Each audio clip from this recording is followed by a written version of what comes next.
হয়েছেন পঙ্গু।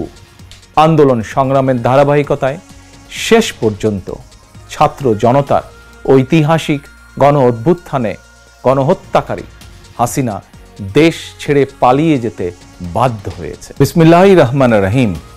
প্রিয় দেশবাসী, আসসালামু আলাইকুম। গণহত্যাকারী হাসিনার পলায়নের মধ্যে দিয়ে 15 বছরের ফ্যাসিবাদী শাসনের অবসানের পথ উন্মুক্ত হয়েছে। তাই দেশে জবাবদিহিমূলক গণতন্ত্র প্রতিষ্ঠার এখনই শ্রেষ্ঠ সময়। লাঞ্ছিত, বঞ্চিত, অধিকারহারা মানুষ একটি স্বাধীন, নিরাপদ এবং মর্যাদাকর জীবনের প্রত্যাশায় উন্মুখ হয়ে রয়েছেন। জনপ্রত্যাশা পূরণের জন্য একটি নিরাপদ এবং মানবিক বাংলাদেশ গড়ার এখনই শ্রেষ্ঠ সময়। ফ্যাসিবাদী শাসনের অবসান ঘটিয়ে দেশের গণতন্ত্র, মানবাধিকার, ভোটের অধিকার প্রতিষ্ঠার জন্য গত 15 বছর ধরে গণতান্ত্রিকামী মানুষ আন্দোলন সংগ্রাম অব্যাহত রেখেছিলেন। আন্দোলন করার সময়, আন্দোলনরত অবস্থায় এই সময় অসংখ্য মানুষ গুম হয়েছেন, অসংখ্য মানুষ হয়েছেন খুন, অপহৃত হয়েছেন বহু মানুষ, অনেকে চিরতরে হয়েছেন পঙ্গু। আন্দোলন সংগ্রামের ধারাবাহিকতায় শেষ পর্যন্ত ছাত্র জনতার ঐতিহাসিক গণ অভ্যুত্থানে গণহত্যাকারী হাসিনা দেশ ছেড়ে পালিয়ে যেতে বাধ্য হয়েছে।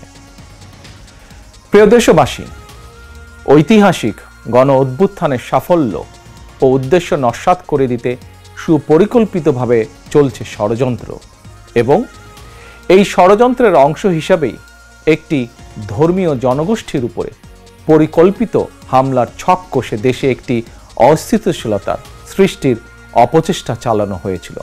তবে হাসিনা পতন আন্দোলনের পক্ষের শক্তি এবং অন্তর্বর্তী সরকারের সময়োচিত পদক্ষেপের কারণে বিতাড়িত অপশক্তির পরিস্থিতির অবনতি ঘটাতে ব্যর্থ হয়েছে।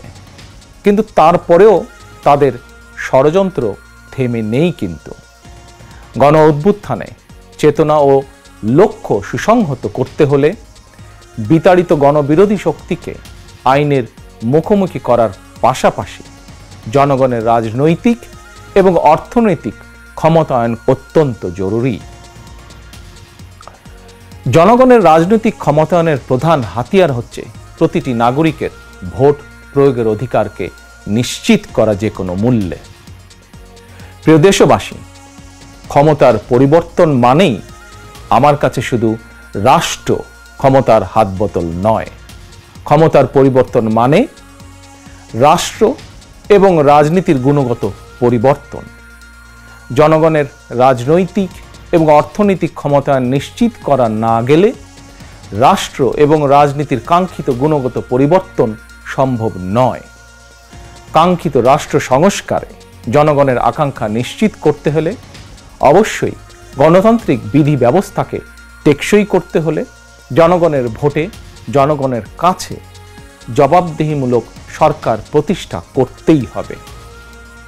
বাংলাদেশের পক্ষে শক্তির কাছে, গণতান্ত্রিক শক্তির কাছে আমার বিনীত আহ্বান, আপনারা পরাজিত অপশক্তির পাতা ফাঁদে পা দেবেন না।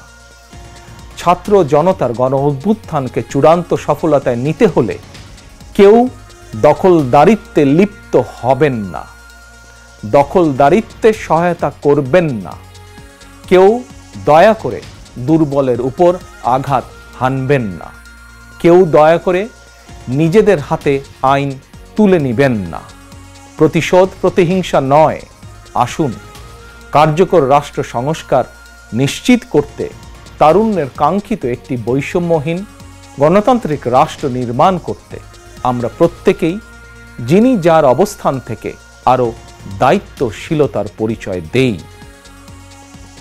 প্রিয় দেশবাসী, ভাই ও বোনেরা, ছাত্র জনতার গণ অভ্যুত্থানে বিশ্ববিদ্যালয়ের ছাত্র শহীদ আবু সাইদ, মাহফুজুর রহমান মুগ্ধ, কলেজ ছাত্র ওয়াসিম আকরাম, মাদ্রাসা ছাত্র আব্দুল্লাহ আল মামুন, স্কুল ছাত্র রিফাত হোসেন, 60 বছর বয়সী একজন মা মায়া ইসলাম, 6 বছর বয়সী শিশু রিয়া গোপ, কিশোরী ছাত্রী নাইমা সুলতানা, কুমিল্লার আইনজীবী আবুল কালাম, চুয়াডাঙ্গার রাজমিস্ত্রি উজ্জ্বল হোসেন, নোয়াখালীর দোকান কর্মচারী আসিফ, বরগুনার ওষুধ কোম্পানির সেলসম্যান আল আমিনের মতন বিভিন্ন শ্রেণী পেশার হাজারো মানুষ শহীদ হয়েছেন।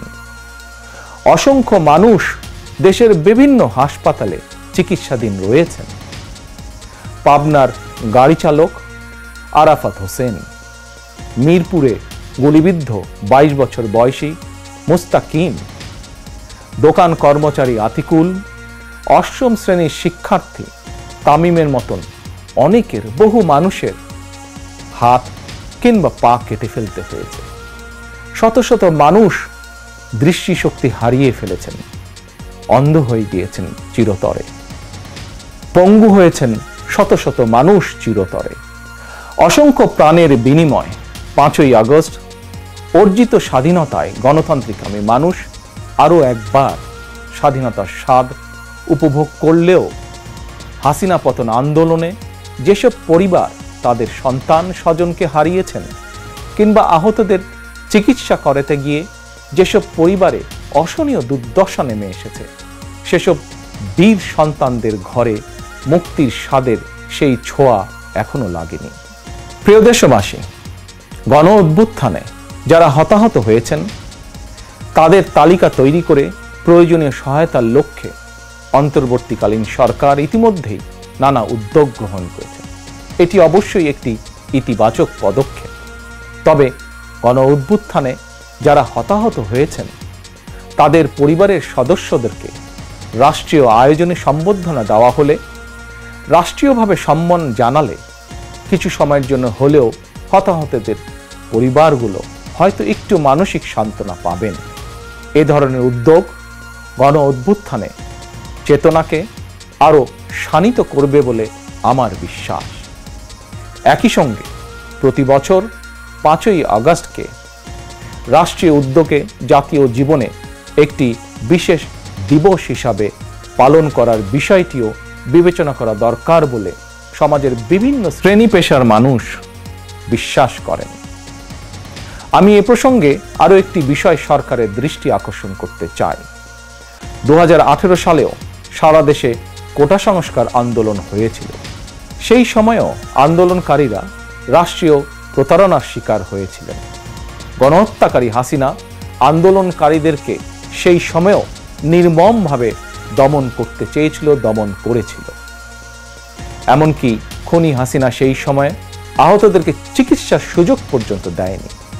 সুতরাং দেরিতে হলেও 2018 সালের হতাহত কোটা সংস্কার আন্দোলনকারীদের বর্তমানে রাষ্ট্র কিভাবে সহায়তা করতে পারে সেটিও বিবেচনায় নেওয়া দরকার বলে আমি মনে করি। আমি বিশ্বাস করি তারুণ্যের শক্তি, তারুণ্যের আকাঙ্ক্ষাকে উপেক্ষা করে কখনোই একটি রাষ্ট্র ও সরকার অভীষ্ট লক্ষ্যে পৌঁছতে পারে না। প্রিয় দেশবাসী, এবার আমি বিশেষ করে প্রিন্ট এবং ইলেকট্রনিক মিডিয়ার সংশ্লিষ্টদের দৃষ্টি আকর্ষণ করে দুটি কথা বলতে চাই। গণহত্যাকারী হাসিনা সারা দেশের সংবাদপত্রের স্বাধীনতা কেড়ে নিয়েছিল। সংবাদপত্রের স্বাধীনতা হরণকারী হাসিনা পালিয়েছে জনগণের অভ্যুত্থানে। জনগণের প্রত্যাশা, আপনারা আপনাদের যার যার সংবাদপত্রে নির্ভয়ে এই শব্দটি লিখবেন, হাসিনা পালিয়েছে। হাসিনা পালিয়েছে শব্দটির পরিবর্তে কোনো গণমাধ্যম যদি ভিন্ন শব্দ প্রয়োগের অপকৌশল নেন, সেটি জনগণের কাছে আপনাদের বিবেকের স্বাধীনতাকেই প্রশ্নবিদ্ধ করবে। আপনাদের প্রতি আমার বিনীত আহ্বান, গত 15 বছরে যেই সকল পরিবারের মানুষগুলো গুম, খুন, অপহরণের শিকার হয়েছেন, ছাত্র জনতার বিপ্লবে হাজারো মানুষ যারা শহীদ হয়েছেন, আহত হয়েছেন, তাদের এবং তাদের পরিবারের দুঃখ দুর্দশার কথাগুলো আপনারা আপনাদের সংবাদ মাধ্যমে তুলে ধরবেন। সাগররুনি হত্যা মামলার তদন্ত এক যুগেও কেন শেষ হলো না, সেই প্রশ্ন আপনারা আপনাদের মাধ্যমে তুলে ধরবেন। জনগণ আপনাদের কাছ থেকে আয়নাঘর নিয়ে অনুসন্ধানী রিপোর্ট দেখতে চায়। হাসিনা দেশটাকে লুটেরার রাষ্ট্রে পরিণত করেছিল। জনগণ দুর্নীতির সেই সব চিত্র প্রতিদিন আপনাদের সংবাদপত্রে, গণমাধ্যমগুলোতে দেখতে চায়। গণহত্যাকারী খনি হাসিনা প্রতিবার কিভাবে জনগণের ভোটকে ডাকাতি করে নিয়ে গিয়েছিল, গণমাধ্যমে প্রতিদিন সেই সব চিত্র তুলে ধরে বিশেষ অনুষ্ঠান প্রচারের আহ্বান জানাই আপনাদেরকে। গণমাধ্যমে হাসিনার অপকর্ম ফ্রেমবন্দি থাকলে ভবিষ্যতে আর কেউ হাসিনার মতন ভোট ডাকাতি, গণহত্যায় লিপ্ত হতে সাহস করবে না, যা বাংলাদেশের ভবিষ্যৎ গণতন্ত্রের ভিতকে মজবুত করবে এবং ক্ষমতাসীনদেরকে স্বৈরাচারী আচরণ থেকে বিরত থাকতেও বাধ্য করবে। এবার আমি সারা দেশে বিএনপি এবং এর অঙ্গ ও সহযোগী সংগঠনের সর্বস্তরের নেতা, কর্মী, সমর্থক, শুভাকাঙ্ক্ষীদের প্রতি আহ্বান জানিয়ে বলতে চাই, রাষ্ট্র সংস্কারের পথ ধরে অন্তর্বর্তীকালীন সরকার যথাসময়ে জাতীয় নির্বাচনের তারিখ ঘোষণা করবে। সেই নির্বাচনে জনগণের রায় পেতে জনগণের মন জয় করুন। জনগণের বিশ্বাস, আস্থা এবং ভালোবাসা অর্জন করুন। জনগণের সুখে দুঃখে জনগণের সঙ্গে থাকুন, পাশে থাকুন, জনগণকে সঙ্গে রাখুন। ধর্ম, বর্ণ পরিচয়ের কারণে কেউ যাতে অনিরাপদ বোধ না করেন, দায়িত্বশীল এবং জনপ্রিয় দল বিএনপির একজন নেতা, কর্মী, সমর্থক হিসাবে সেটি আপনাদেরকে নিশ্চিত করতে হবে। সেটিকে নিশ্চিত করুন আপনারা। পরিশেষে আমি আরও একটি বিষয় উল্লেখ করতে চাই। গণহত্যাকারী হাসিনা পতনের আন্দোলনে দেশে ছাত্র জনতার পাশাপাশি প্রবাসী বাংলাদেশিরাও বিশেষ অবদান রেখেছেন। দেশে যখন মত প্রকাশের স্বাধীনতা রুদ্ধ করে দেওয়া হয়েছিল, প্রবাসীদের মধ্যে একদল সাহসী মুখ প্রবাস থেকেই জনগণের সামনে হাসিনার দুঃশাসনের ইতিবৃত্ত তুলে ধরে গণ আন্দোলনে সামিল থেকেছেন। প্রবাসে থেকেই হাসিনা পতনের আন্দোলনের সঙ্গে একত্রতা প্রকাশ করতে গিয়ে কোনো প্রবাসী বাংলাদেশিকে প্রবাসে জেল জুলুম সইতে হয়েছে বা এখনো হচ্ছে।